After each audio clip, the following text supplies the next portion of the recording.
The verb to be in simple past. Le verbe être à l'imparfait. I was. J'étais.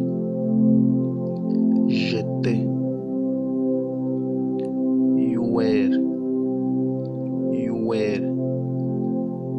Tu étais. He, she was. Il, elle était. Elle était. We were. Nous étions. You were. Vous étiez.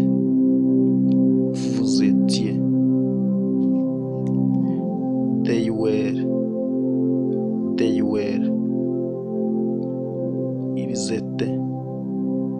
Ils étaient.